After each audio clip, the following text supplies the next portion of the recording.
Là maintenant on va aller ajouter l'arbre qui sort de l'écran, donc avec son tronc et quelques détails de tronc, de texture assez spécifiques.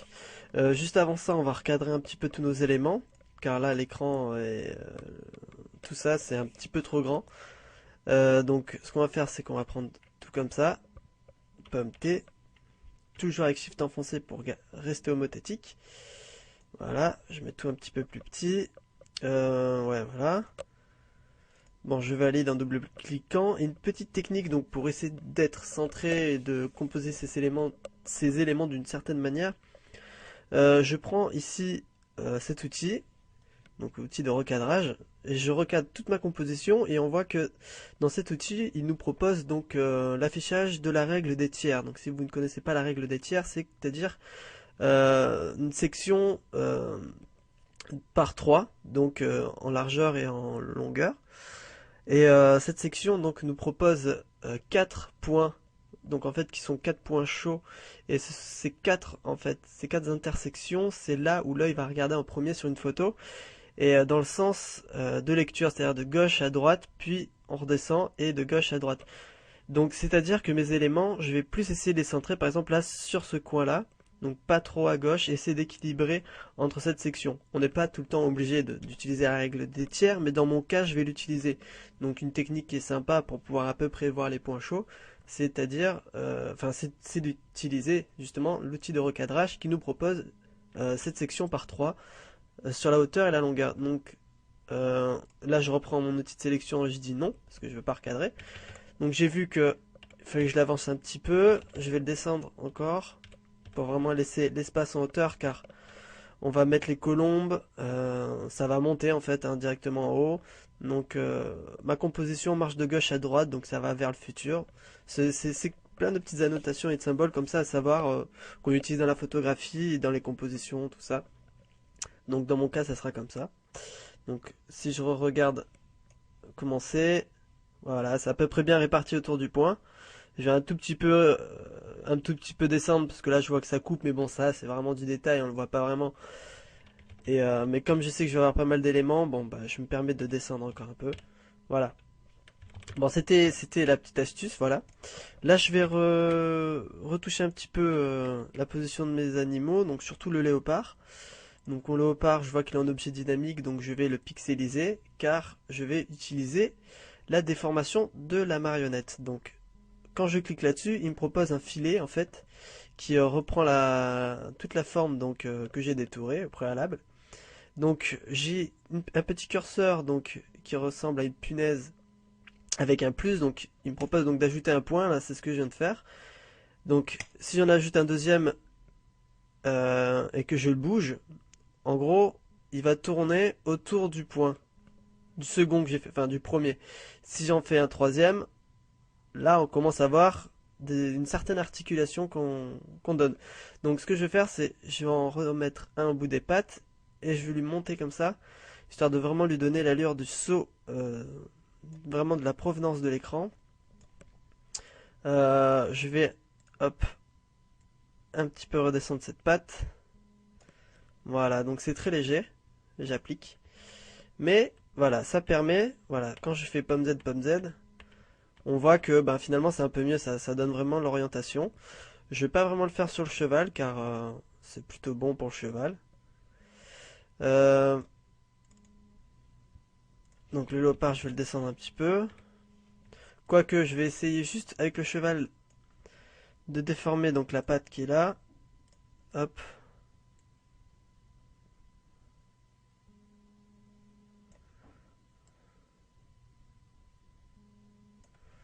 Voilà. Donc je regarde si c'est mieux comme ça. Pourquoi pas, après tout, c'est sympa. Voilà, je le descends encore un petit peu histoire que finalement il se superpose pas trop parce que ça donnait pas un super bon résultat. Je descends le léopard de manière à ce que le bout de sa patte touche le clavier. Voilà. Donc là, je l'avance un peu du coup. Parce qu'il a aussi la patte arrière qui soit un petit peu devant l'écran. Comme ça, il est assez bien disposé autour de ces éléments. Donc là, pour le moment, c'est plutôt pas mal. On va laisser ça comme ça. On va vite fait faire, oula, pardon, on va vite fait faire le fond. Le fond donc qui était un dégradé. Donc là, je vais déverrouiller l'arrière-plan en double-cliquant dessus. Ok. Je vais ici dans les effets, je clique et je vais faire une incrustation en dégradé. Donc du haut vers le bas comme ça, linéaire, c'est très bien, à 90 degrés. Je clique pour changer mes couleurs. Donc la couleur du bas, donc là pour le moment, je vais le mettre en blanc. Celui du haut, donc je double-clique sur cette petite nuance et je vais aller chercher ici un rose, donc plus vers le rouge mais un petit peu vers le jaune, donc un léger orange. Donc là je cherche un rose, voilà, donc on peut le voir ici. Je cherchais donc un rose un peu plus vers l'orange. Donc après au niveau des écrans, hein, c'est toujours la même histoire, c'est jamais calibré pareil. Donc ça, après on achète des petits trucs pour vraiment avoir pour calibrer, donc ça coûte 100 € hein, le calibrage. Bon bref. Donc là je prends un petit rose, voilà. Ici donc je vais chercher donc le gris, je le déplace et un gris ensuite un petit peu plus fort. Voilà. Je dispose ça, je prends le centre de ces deux nuances pour l'avancer vers le gris, histoire qu'on ait un rose un petit peu plus distant, donc un petit peu plus grand. Hop, le gris, je remarque qu'il est un petit peu trop foncé. Je vais aller un petit peu l'éclaircir. Voilà. Donc pour le moment, on va rester comme ça, on peut revenir quand on veut. Je vais rajouter aussi ici donc une courbe que je vais disposer juste au-dessus du calque, comme ça il ne touchera pas mes autres calques, mais seulement le fond. Je vais un petit peu booster mon fond, histoire qu'il soit un petit peu plus, voilà, un petit peu plus contrasté. Et on verra après encore pour les filtres. Donc là on remarque que mon iMac, donc il a son fond blanc qu'il faudrait lui détacher. Donc je vais cliquer sur cet iMac, donc je vérifie bien, voilà c'est celui-là. Je prends sa vignette, je vais sur la baguette magique qui est de tolérance 10, je clique sur le blanc, donc là on peut voir que ça va. Je peux appuyer, donc si je zoome, je peux appuyer sur Alt. Là quand j'appuie sur Alt, il y a un moins sur la baguette, c'est-à-dire que ça va m'enlever de la sélection, donc je vais cliquer ici. Voilà, Alt, et on a, voilà, plus. Donc Alt et Shift, ça rajoute plus. Donc là, quand je clique sur ces morceaux-là, hop, ça me les enlève, en gros. Mais bon, là, c'est pas très, c'est vraiment très, enfin, c'est très superficiel, pardon. Donc, je sélectionne bien ma vignette et je fais mon raccourci pour remplir. Donc, je remplis en noir. Là, j'ai encore un peu de blanc. Pareil, voilà. Donc là, c'était plutôt rapide. Alors, il faut faire attention quand on fait ça avec la baguette magique. La baguette, souvent, elle nous fait des escaliers. Donc là, en l'occurrence, les escaliers sont visibles. Mais à la fois encore très superficiel. On pourrait régler ça avec l'amélioration de contour. Mais c'est pas très flagrant. Donc là, on va pas perdre notre temps. On va rester comme ça. Donc là, pour le moment, on a un fond qui commence à être uni. Nos éléments qui sont assez bien, qui fonctionnent, qui s'unifient plutôt bien. On va essayer de faire une ombre très légère en dessous l'écran. Donc on peut procéder de plusieurs manières. Là, je vais tester la manière brute, manuelle. Donc je vais créer un calque que je vais disposer sous l'iMac, car c'est l'ombre qui va être sous l'iMac. Je vais prendre mon pinceau. Donc si j'appuie sur CTRL et ALT en même temps et que je fais un clic droit en allant vers la droite, ben, ça agrandit ou ça désépaissit en fait la taille de mon brush, enfin de mon pinceau. C'est un raccourci qui est sympa, donc CTRL ALT enfoncé et clic droit en même temps. Donc je déplace ma souris de droite à gauche pour augmenter ou diminuer mon épaisseur. Donc ce que je vais faire là, c'est l'augmenter assez fort et lui donner une opacité donc assez faible. Par exemple 10. Hop. On va faire comme ça. Donc là pour le clavier c'est bon, il a déjà son ombre. Voilà. Donc on peut tester. Bon là en l'occurrence à la souris c'est pas vraiment top top. Je vais essayer d'augmenter un petit peu ça. Voilà, je vais zoomer. Voilà, là on peut voir la baguette magique qui nous a fait un travail complètement dégueulasse. Donc au pire ça c'est pas très grave. Voilà, donc là bon c'est plutôt brut encore. Maintenant, je vais chercher donc avec mon mode de fusion X pour changer ma couche. Couche de couleur donc qui est noire cette fois. Et là, je vais supprimer par petits coups. Je vais prendre mon outil lasso pour vraiment supprimer tout ce qui est derrière là. Hop. Mon raccourci. Donc là on peut voir bon, que l'ombre elle commence à s'exécuter. Je peux faire pomme T, écraser un peu plus tout ça. Le déplacer même. Sinon il y avait la technique du dégradé radial qu'on pourrait essayer aussi. Mais là je pense que ça ira pour le moment. Là l'ombre, pas besoin d'en faire trop. Je vais l'écraser encore un petit peu plus. Voilà, quand je compare par rapport à l'ombre du clavier qui était d'origine, pas besoin d'en faire trop. Donc il faut que je règle vite fait le travail pourri de cette baguette magique. Finalement j'aurais dû faire l'amélioration de contour.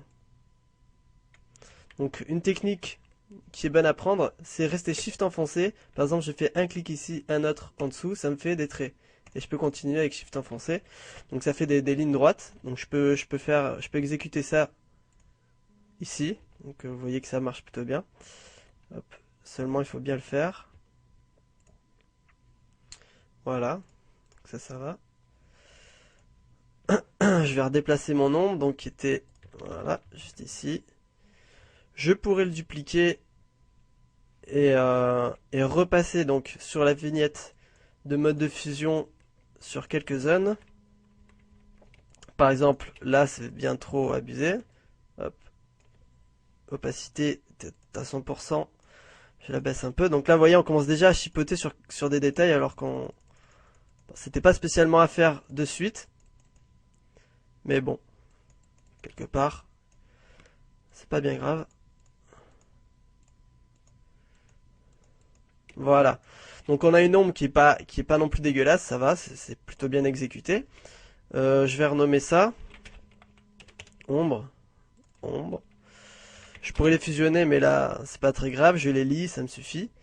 Donc je suis dans l'iMac, donc tout ça, j'ai pas besoin de le changer. Par contre ma courbe, elle est à l'intérieur, voilà. Donc léopard cheval, c'est bon. Et là maintenant ce qu'on va faire, donc c'est aller chercher pour incruster donc notre arbre. Là je remarque que le clavier, ah oui là il y a aussi le bug, encore un bug, j'ai oublié de l'enlever. Donc c'est sur les deux. On va vite fait gommer ça. Donc sur la vignette, là il y a du surplus en fait. Hop, opacité à 100. Sur les deux, voilà, comme ça il n'y a pas de souci. Donc là on était déjà en train de faire des détails, comme je disais c'était pas vraiment à faire maintenant, mais au moins c'est fait.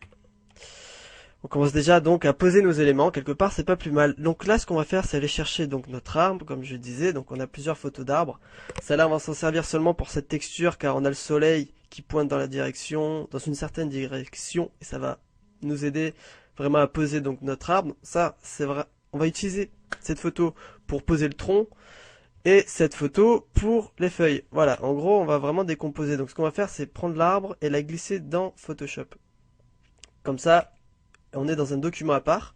On va déverrouiller notre arrière-plan et on va aller ouvrir la fenêtre des couches. Voilà, alors la fenêtre des couches, donc si on sélectionne le rouge, le vert ou le bleu, on voit qu'il y a différentes intensités car en fonction des couleurs de la composition, certaines en envoient plus. Donc nous, ce qu'on va chercher, c'est la composition qui a le plus de coups. Voilà, qui est le plus clair, donc en l'occurrence le bleu. Ce qu'on va faire sur le bleu, c'est exécuter pommel. Donc c'est-à-dire la fenêtre des niveaux, et on va aller chercher pour booster le blanc et garder le noir. Donc hop, là je veux vraiment en fait avoir que le blanc soit blanc et le noir soit noir. Ça va nous permettre en fait de détourer notre tronc du mieux que possible. Voilà, donc en gros là j'ai essayé de virer le fond et de garder un maximum du tronc. Je dis d'accord. Hop, de toute manière notre tronc sera en noir et blanc. Donc ce que je fais là, donc là c'est que je vais remplir de blanc tout le reste qui ne me sert pas. Voilà. Shift, tac, blanc. Et donc j'appuie sur pomme et sur le carré donc de vignette du bleu. On voit que quand j'appuie sur pomme, j'ai un rectangle de sélection qui arrive sur ma main. Je clique une fois, il me sélectionne en fait à partir des différences noir et blanc. Je vais prendre mon outil de sélection, je clique droit intervertir, ou alors ici sélection intervertir, ou alors là, le raccourci Shift Pomme I. Il y a toujours plusieurs moyens dans Photoshop.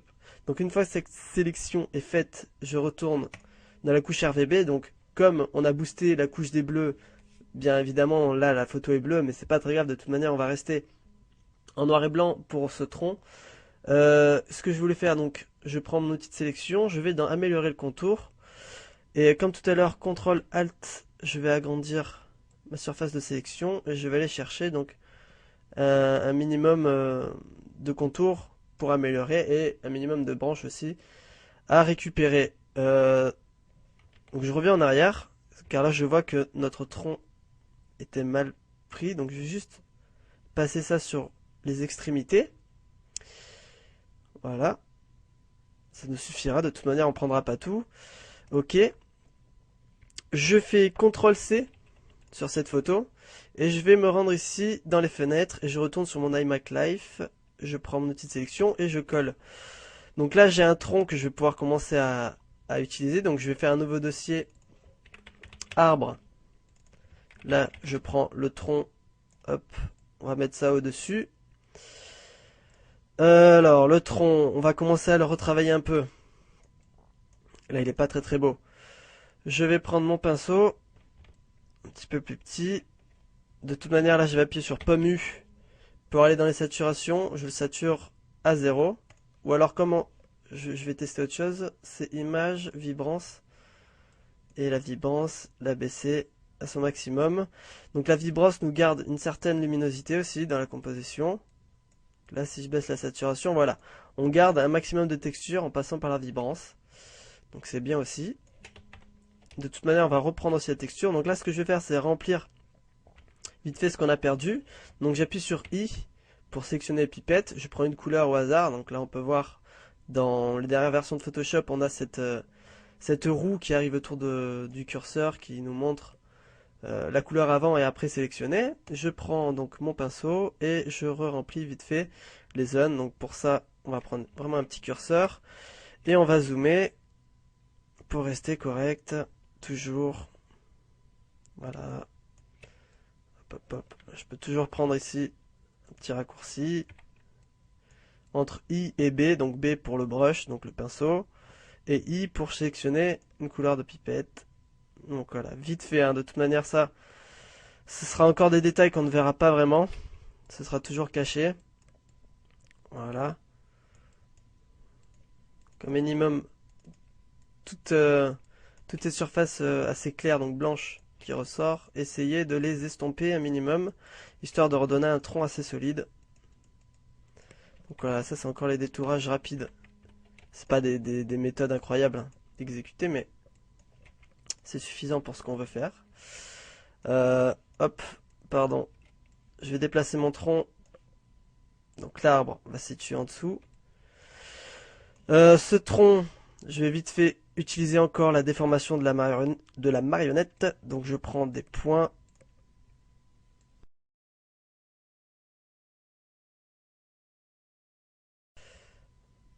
Voilà, je pense que ça ira. Je vais faire OK, j'applique.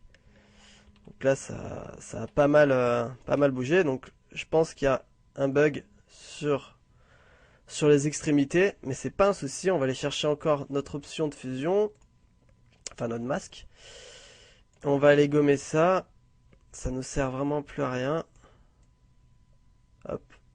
Maintenant, on va aller chercher notre. Alors là, je vais vite enlever cette petite branche là qui sort, qui est pas très jolie. On va passer au lasso. Hop.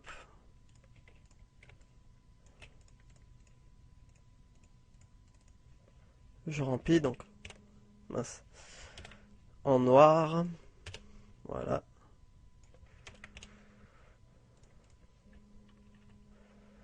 Là, j'ai encore un petit morceau qui sort. Donc là, voilà, il faut aussi vérifier. À vouloir aller vite, on fait des... Il y a des défauts. Donc, voilà, minimum passé là où ça va pas. Alors, maintenant qu'on a un petit tronc, donc c'est vraiment pour la base. Là, je vais un petit peu le retourner pour qu'il rentre un petit peu derrière. Voilà. Je vais reprendre vite fait des formations de marionnettes. Juste pour régler un minimum cette courbe qui est un petit peu trop sec à mon goût. Voilà. Pas trop fort non plus. Voilà, ça devrait aller pour le moment. Maintenant, on va aller chercher notre photo. Donc, d'arbre. Donc là, ça va être pour les feuilles. Je vais faire pareil. Je vais l'ouvrir à part dans un nouveau document. Et donc là, je vais chercher le bleu. Donc le bleu, si on regarde comparé au rouge et au vert, le bleu, c'est celui qui en sort le mieux. Mais c'est vrai que si je prenais le vert, je pourrais avoir plus d'informations sur mes feuilles. Donc, au choix, je vais essayer de conserver, donc de rester sur le vert. Et là, comme tout à l'heure, donc là, hop, on va booster ici les niveaux. Donc dans un calque de réglage, on va booster ça. Donc si je reste sur le vert, voilà. Donc on booste les noirs. Je prends mon calque, vert. Un petit peu moins. Voilà. Donc là, à mon avis, ça devrait être bon. Donc on va faire ça comme tout à l'heure. Donc là, ce que je viens de faire, c'est pomme et je clique ici. Donc, comme tout à l'heure, hein, rien de bien méchant. Je retourne sur les RVB. Je vais ici sur mon calque et je fais pomme J. Comme ça, il m'extrait en fait. Sauf que là, voilà. Là, j'ai oublié d'inverser ma sélection. Donc je vais le refaire. Hop, je prends une petite sélection, j'intervertis. Et je refais pomme J. Donc là, je vais vérifier si c'est ce que je voulais. C'est pas un résultat incroyable. Du moins, j'ai pas vraiment de couleur. On va essayer de faire pareil, mais avec le bleu. Donc si je conserve ici le bleu, je refais ça. Hop. J'intervertis. Pomme J. En sélectionnant RVB, bien sûr. Pomme J. Hop. Donc là, on a déjà plus de couleurs. Si j'enlève ça, voilà, je pense qu'on a déjà réussi à conserver un maximum de feuilles. Et donc un détourage aussi correct. On pourrait tenter, donc je reviens en arrière. Je vais faire pomme J, comme ça je le garde. Non. On va tester les améliorations de contour. Donc je prends une petite sélection, améliorer le contour. Et on va voir ce que ça donne si on fait ça aussi sur nos pointes. Ça peut toujours donner un résultat un petit peu plus agréable. Donc autant essayer. Et si ça va pas, ben on revient sur notre dernier choix. Ok. Donc là ça devrait aller. Pomme J, je regarde. On a un peu de bleu, mais c'est vrai que c'est mieux détouré. Donc le bleu on l'enlèvera et on boostera un peu plus le vert. Donc ce qui est pas mal là, c'est que maintenant on va terminer la découpe. Donc vite fait au lasso. Hop, j'encadre vite fait mon tronc. Et donc mon arbre, que j'envoie dans un masque de fusion, que je vais glisser donc d'une composition à une autre. Donc je la prends et je la glisse. Tac. Et je peux fermer mes deux compositions, ou du moins mes deux documents qui me servent plus à rien. Donc là j'ai un arbre qui est assez bien détouré, j'ai un petit peu de bleu dedans. Donc on pourrait aller l'ajuster. Donc je vais dans les images, réglages, et donc c'est les corrections sélectives, voilà. Je vais sur mes couches de cyan, donc celle qui se rapproche le plus de ce bleu là, parce que c'est là où il y en a plus en quantité. Je vais baisser la quantité de bleu, c'est de l'augmenter en jaune, en noir. Je vais retourner aussi dans les bleus qui sont là, car il y a deux tons de bleu. Voilà, je baisse le magenta, moins, jaune un peu plus. Voilà, et noir un peu moins, cid un peu plus. Voilà, en gros on essaie vraiment de régler quelques détails. Je vais ajuster le détourage de mon tronc en me rendant encore sur la vignette de mode de fusion. Je pourrais le faire à la plume, mais là pour le moment je vais vite fait couper ça au lasso. Donc je fais ça rapidement car en fait on a déjà un tronc de base. Donc ne pas inverser le procédé. En garder un minimum, donc là je supprime, voilà. Toujours en faisant mes actions de remplissage. Je vais un petit peu le réduire en taille. Donc ce que je peux faire là c'est le convertir en objet dynamique. Comme ça je conserve ces informations. Donc quand je fais ça en fait je perds je perds le masque de fusion.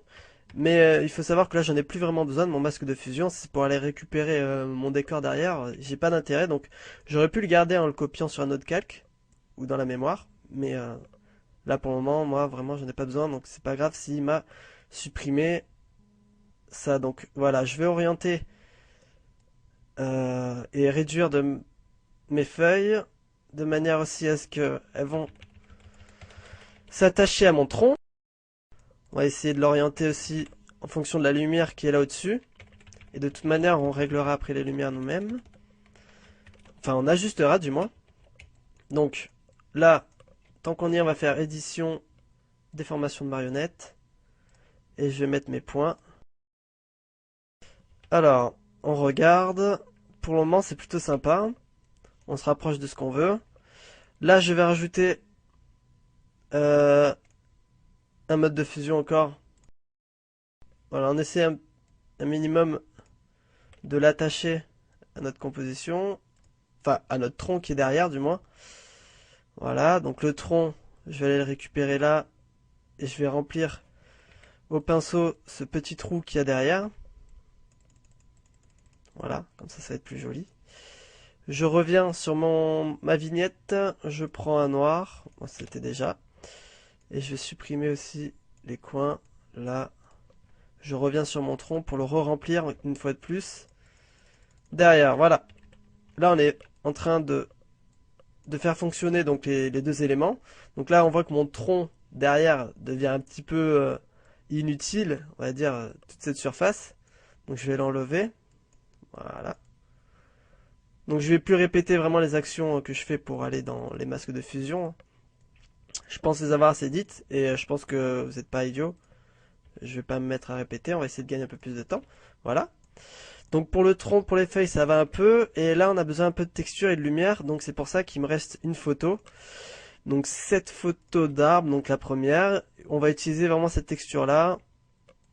Dans un certain mode aussi d'incrustation. Donc là, je le glisse. Donc c'est une photo assez conséquente en qualité. Hop. Donc j'ai pas besoin de tout ça. Je vais vite fait recadrer ce qu'il me faut. Donc je vais mettre directement en éclaircir. Et là on peut voir que quand je le place devant un fond qui est foncé, en fait on a tous les tons clairs qui vont ressortir et tous les tons foncés qui vont donc s'effacer. C'est ce mode éclaircir qui va nous offrir ça et c'est très bien pour ce qu'on veut faire. Donc soit on le place comme ça directement, donc ça pourrait aussi donner rapidement l'effet qu'on veut. Donc on va essayer de le glisser et de l'orienter. J'avais fait autrefois aussi une transformation, donc déformation de la marionnette, mais là je pense qu'on va pas en avoir besoin, le résultat est plutôt satisfaisant. Je peux le dupliquer, car juste d'en avoir encore besoin, mais en attendant je cache cette duplication, donc par la vue, sa visibilité, voilà. Je reprends l'arbre 1, donc qui est visible là, sur ces vignettes de fusion, et je vais effacer donc ce qui se déborde, évidemment, on va pas le garder. Opacité 100, donc hop. Même plus simple, plus simple. Tant que j'y suis. Là, c'est notre tronc. J'appuie sur pomme sur l'image ici. Comme ça, il va directement nous faire la sélection de notre photo. Et je vais sur la vignette de notre arbre. Je vais intervertir notre sélection et remplir en noir ce qui est à l'extérieur. Donc au moins là directement il nous a coupé ce qui est à l'extérieur et toute la texture va rester sur notre arbre, notre tronc directement. Donc on va pouvoir régler les dernières ombres qui sont là. Donc je me rapproche, je baisse l'opacité en noir, vignette, hop. Et là je vais baisser les lumières. Car là, il n'est pas censé avoir de lumière de ce côté-là du tronc. Donc là, c'est déjà pas mal. On commence vraiment à donner la vie et, un, et un sens donc, à toute cette composition. Donc pour l'arbre, vous avez vu, on a utilisé 3 photos. Et on n'a pas fini encore, là vraiment, on a juste posé des éléments. Je pourrais prolonger le tronc, car ça risque de se voir. Donc je vais le dupliquer, pomme J, et le déplacer. Ok, je vais le mettre derrière mon tronc. Je sélectionne ici les vignettes. Je vais supprimer tout ce qui me sert à rien. Et terminer donc à la gomme. Donc là j'ai une opacité à 29. Terminer à la gomme, ce qui sert à rien. Voilà. Je peux même remplir encore ici. Bref. Là on a mis donc un arbre, un cheval, un léopard, une ombre. Et on va commencer à s'attaquer aussi donc à l'incrustation de nos colombes. Et puis on va partir sur des effets, des réglages de lumière, de correction colorimétrique et tout le reste.